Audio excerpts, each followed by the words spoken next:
Hello students, कैसे हैं आप? आई थिंक आप सब अच्छे हैं और अपने घरों में लगा के पढ़ रहे हैं। आज हम स्टार्ट करने जा रहे हैं इलेक्ट्रोस्टैटिक का लेक्चर नंबर 6 इलेक्ट्रिक फील्ड। आइए बच्चों स्टार्ट करते हैं। बच्चों, इलेक्ट्रिक फील्ड को समझने के लिए सबसे पहले हमें फील्ड का पता होना चाहिए। फील्ड क्या होता है? देखो बच्चों, फील्ड को नॉर्मली लैंग्वेज के अंदर हम बोलते हैं खेत या फिर एरिया। क्या बोलते हैं बच्चों? एरिया। अब एरिया क्या होता है या खेत का मतलब क्या होगा? ये हमारे पास कोई खेत है, कोई एरिया है, कोई एरिया है, ये किसी बॉडी का कोई एरिया है, ये मान लो बॉडी है। तो इसके अंदर इस बॉडी का रोल क्या है?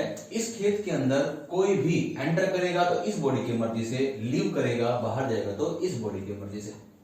तो इसका मतलब क्या हुआ बच्चों? तो फील्ड क्या हुआ? एक बॉडी के चारों ओर का एरिया, एक बॉडी के चारों ओर का एरिया, जहां तक उसका क्या है? इफेक्ट है, प्रभाव है। जहां तक उसका क्या है? इफेक्ट है, प्रभाव, उसे क्या बोलते हैं? फील्ड। और इलेक्ट्रिक वर्ड किससे बनता है? चार्ज से। इलेक्ट्रिक वर्ड किससे बनता है? चार्ज से।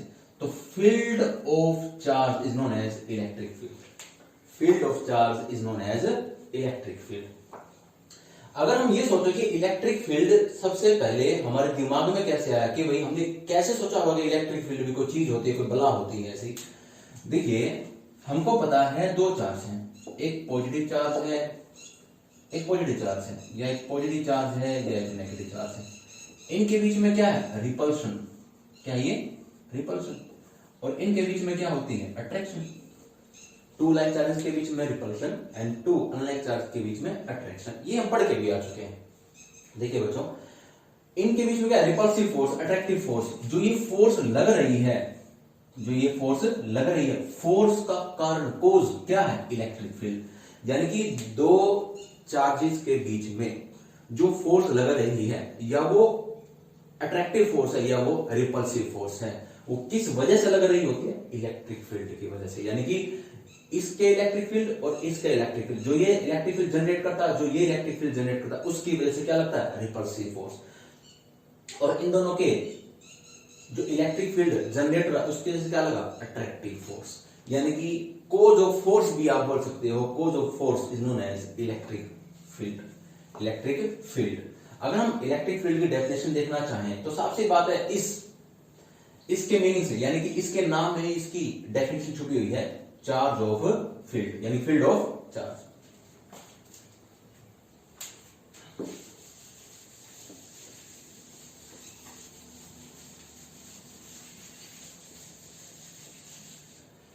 देखिए बच्चों, इलेक्ट्रिक फील्ड डेफिनेशन क्या बनी? Charge of field, space around the charge up to which its effect can be felt. Space around a charge, एक चार्ज के चारों ओर का स्थान, एरिया, एक चार्ज के चारों ओर का एरिया, ये जो आपको दिखाई दे रहा है, ये क्या है? Electric field. क्या है ये? Electric field. Space around a charge, एक चार्ज के चारों ओर का एरिया, अप टू विच, जहां तक इट्स इफेक्ट कैन फेल, जहां तक उसका प्रभाव पड़ सके। मतलब ये कहां तक दूसरे चार्ज को अट्रैक्ट या रिपेल कर सकता है? अट्रैक्ट या रिपेल कर सकता है। कहां तक कर सकता है? यहां तक कर सकता है। ये इसका एरिया है, इसकी बाउंड्री है। देखिए बच्चों, एक बात ध्यान रखिए, कभी भी एक चार्ज ऐसा नहीं होता जितना उसका फील्ड है वो आगे तक फोर्स नहीं लगा सकता। कभी ऐसा रियलिटी में नहीं होता कि भाई इस चार्ज का जो फील्ड है वो यहां तक है तो ये यहां तक फोर्स नहीं लगाएगा, यहां तक फोर्स नहीं लगाएगा। कहने का मतलब ये होता है इसका जो पावरफुल, मतलब एक्चुअल जो फील्ड है वो ये है, और जितना इसका, मान लीजिए कोई पी पॉइंट है, यहां पे है, जो फील्ड यहां पे होगा और जो फील्ड यहां पे होगा, यहां पे फील्ड डिक्रीज होना स्टार्ट हो जाएगा। यहां पे फील्ड डिक्रीज होना स्टार्ट हो, क्योंकि चार्ज से पॉइंट जितना दूर जाएंगे, जितना हम चार्ज से दूर जाएंगे, उतना ही फील्ड वीक होता जाएगा, उतना ही फील्ड कमजोर होता जाएगा। और एट इंफिनिटी जो इलेक्ट्रिक फील्ड होगा कितना हो जाएगा? अप्रोक्सीमेटली जीरो, बिल्कुल जीरो हो जाएगा। एक प्रकार से कोई इलेक्ट्रिक फील्ड होगा ही नहीं। आई थिंक आपको ये बात समझ में आई होगी कि एक स्पेस अराउंड चार्ज, एक चार्ज चारों पे जहां तक उसका इफेक्ट फील किया जा सके, महसूस किया जा सके, उसे क्या बोलते हैं? Electric field. अब आती है बच्चों direction of electric field. Direction of electric field, electric field की डायरेक्शन। देखिए बच्चों, पॉजिटिव चार्ज में से इलेक्ट्रिक फील्ड किस तरफ होता है? आउटवर्ड। किस तरफ होता है? आउटवर्ड। ये बहुत ज्यादा सिंपल बातें हैं, ये अक्सर हमें बातें पता भी होती हैं। आउटवर्ड डायरेक्शन में पॉजिटिव में से इलेक्ट्रिक फील्ड बाहर की तरफ, पॉजिटिव में से इलेक्ट्रिक फील्ड बाहर की तरफ और नेगेटिव के अंदर की तरफ, नेगेटिव के अंदर की तरफ, नेगेटिव के अंदर की तरफ। पहली बातों को ये पता होना चाहिए कि पॉजिटिव के इलेक्ट्रिक फील्ड बाहर की तरफ, radially outward, radially outwards and inwards, और नेगेटिव के अंदर की तरफ, इनवर्ड्स, रेडियली इनवर्ड्स। आई थिंक आपको ये बात समझ आई होगी, पॉजिटिव के बाहर की तरफ और नेगेटिव के अंदर की तरफ। नेक्स्ट पॉइंट,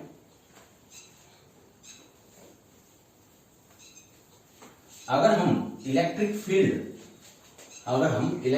और इलेक्ट्रिक फोर्स की डायरेक्शन में रिलेशन देखने लगे, सपोज कीजिए बच्चों हमारे पास दो चार्ज हैं, एक पॉजिटिव और नेगेटिव चार्ज है, ये दोनों किसी के फील्ड में रखे हुए, किसी के फील्ड में रखे हुए। एक चीज नोट करो बच्चों, ये जो फील्ड है ये इस तरफ फ्लो कर, लेफ्ट से राइट की तरफ, लेफ्ट से राइट की तरफ। इसका मतलब क्या है, यहां पे कोई बहुत बड़ा पॉजिटिव चार्ज जरूर होगा, तभी तो पॉजिटिव चार्ज में, देखो ध्यान से देखो, पॉजिटिव चार्ज में से इलेक्ट्रिक फील्ड बाहर की तरफ, पॉजिटिव चार्ज में से इलेक्ट्रिक फील्ड बाहर की तरफ, और इसके फील्ड में दो चार्ज रखे हैं, एक इसको कैपिटल क्यू ले लो, एक स्मॉल क्यू एंड कैपिटल, एक small minus Q. Capital Q पे पॉजिटिव चार्ज है, इसके फील्ड में दो चार्ज रखे हुए हैं, एक प्लस क्यू एक माइनस क्यू। देखिए बच्चों, जो प्लस होगा, साफ सी बात है, ये प्लस तो क्या करेगा? रिपेल, यानी कि फोर्स किस डायरेक्शन में लगी? इस इलेक्ट्रिक फील्ड किस तरफ है? लेफ्ट टू राइट, यानी कि इलेक्ट्रिक फील्ड भी राइट साइड में, फोर्स भी राइट साइड में। नेगेटिव चार्ज की बात करें तो इलेक्ट्रिक फील्ड किस तरफ है? इलेक्ट्रिक फील्ड किस तरफ है? लेफ्ट टू राइट, लेकिन फोर्स किस तरफ लगेगी? Right to left. यानी कि अगर हम पॉजिटिव की बात करें तो जिस डायरेक्शन में इलेक्ट्रिक फील्ड उस डायरेक्शन में फोर्स, अगर नेगेटिव की बात करें जिस डायरेक्शन में इलेक्ट्रिक फील्ड उस डायरेक्शन के अपोजिटली क्या लगेगी? फोर्स। अपोजिटली क्या लगेगी? फोर्स।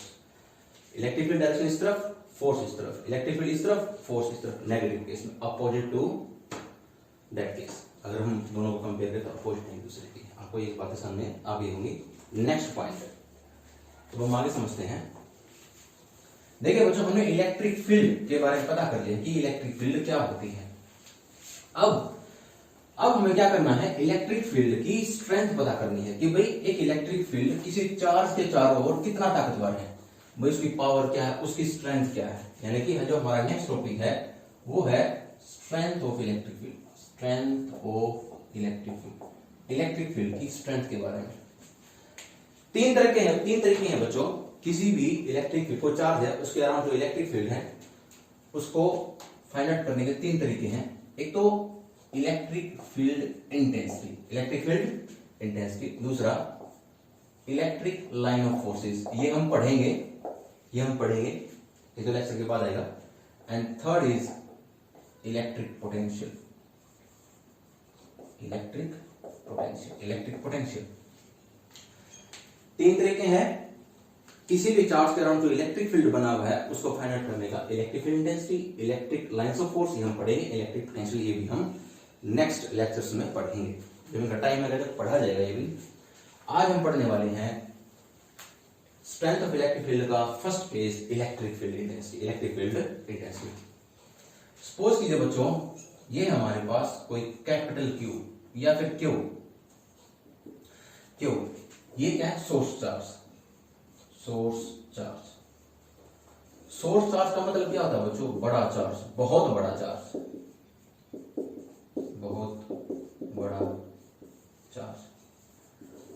ये बच्चों बहुत ज्यादा बड़ा चार्ज है, बहुत ज्यादा बड़ा चार्ज है।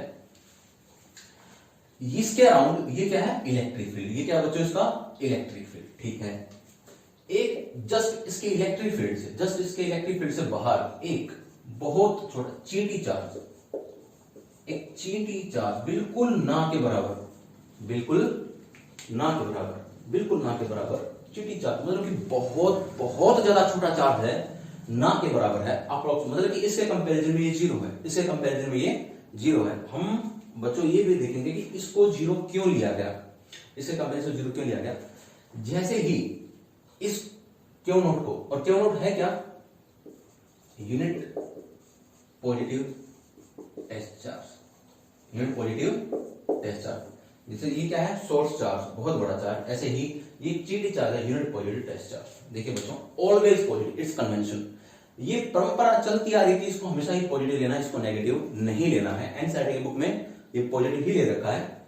और टेस्ट चार्ज, इसका नाम टेस्ट चार्ज क्यों पड़ा, क्योंकि जैसे ही इसको उठा के इसके फील्ड में पी पॉइंट पर रखेंगे, इस क्यू नोट को उठा के हमने कहा रखा पी पॉइंट पे, किसके फील्ड में, क्यू के, तो ये क्या करेगा, ये क्या करेगा, अंदर आके इसके फील्ड को टेस्ट करेगा। क्यू नोट पी पॉइंट पे आने के बाद इसके फील्ड को क्या करेगा, टेस्ट करेगा। यानी कि या तो ये अट्रैक्ट होगा इसकी तरफ, या ये रिपेल होगा। अगर ये पॉजिटिव है तो रिपेल होगा, नेगेटिव है तो अट्रैक्ट होगा। हमने क्या ले रखा है, पॉजिटिव, क्या ले रखा है, पॉजिटिव।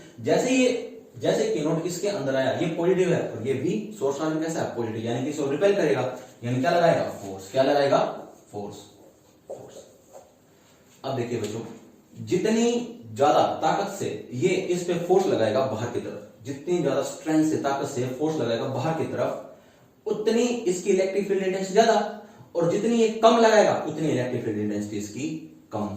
यानी कि स्ट्रेंथ ऑफ इलेक्ट्रिक फील्ड क्या हुआ, स्ट्रेंथ ऑफ इलेक्ट्रिक फील्ड यानी फोर्स, कितनी फोर्स लग रही है पर unit test charge, force per unit test charge is known as electric field intensity, known as electric field intensity limit Q not equals to 0, limit Q not equals to 0।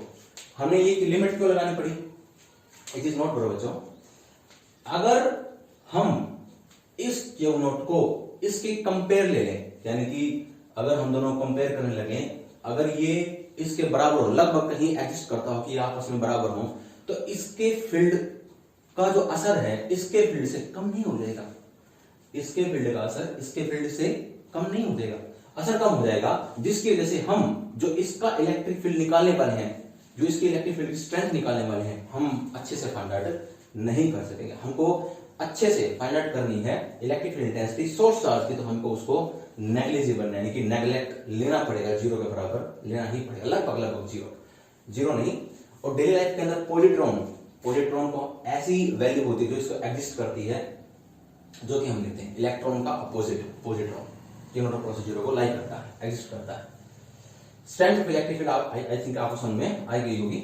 Electric field intensity F की value Q naught 4 pi epsilon naught r का square divide by 1 by Q naught, यानी कि second E is equal to Q divided by 4 pi epsilon naught r का square. ये हमारी electric field intensity की value आ चुकी है, क्या चुकी है, वैल्यू। अगर हम इसमें क्या पुट कर देखिए, E is equal to KQ by R का square, KQ by R square, KQ by R square. ये हमारा एक फॉर्मूला आ चुका है इलेक्ट्रिक फील्ड इंटेंसिटी का। अगर हम ग्राफ की बात करें,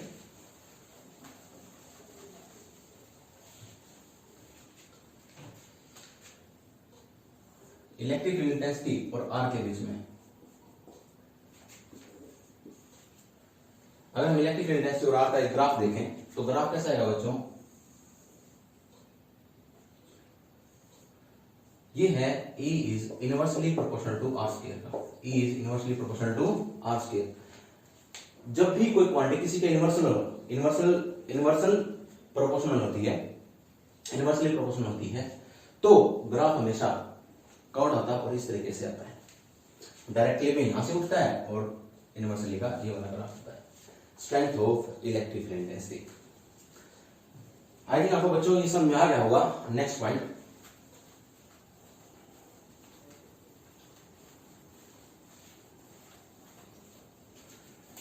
हमने बच्चों एक सुपरपोजिशन प्रिंसिपल किया था इलेक्ट्रिक फोर्स का, ऐसे सुपरपोजिशन प्रिंसिपल इलेक्ट्रिक फील्ड के अंदर भी है, यानी कि electric field intensity due to a system of charge,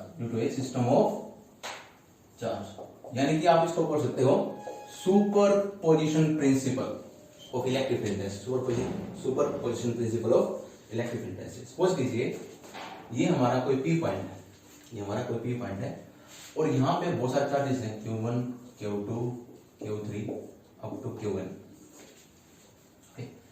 इसका इलेक्ट्रिक फील्ड अगर हमको यहाँ पे देखना है R1 डिस्टेंस पे, इसका इलेक्ट्रिक फील्ड R2 डिस्टेंस पे, R3 and so on Rn।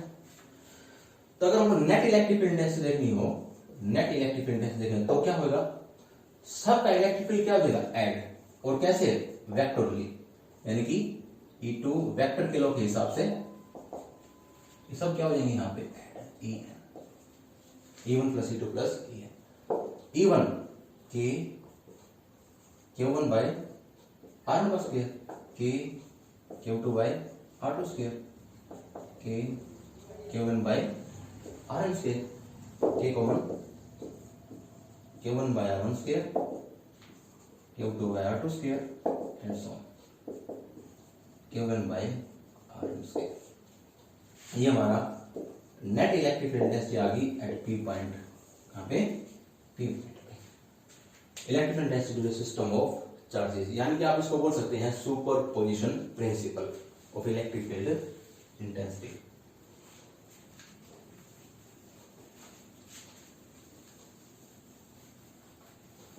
बच्चों में इलेक्ट्रिक फील्ड इंटेंसिटी का फॉर्मूला फाइंड आउट कर लिया हमने, सुपर पोजिशन प्रिंसिपल देख लिया। अब आती है बच्चों न्यूमेरिकल्स की टर्म्स, न्यूमेरिकल के ऊपर आते हैं।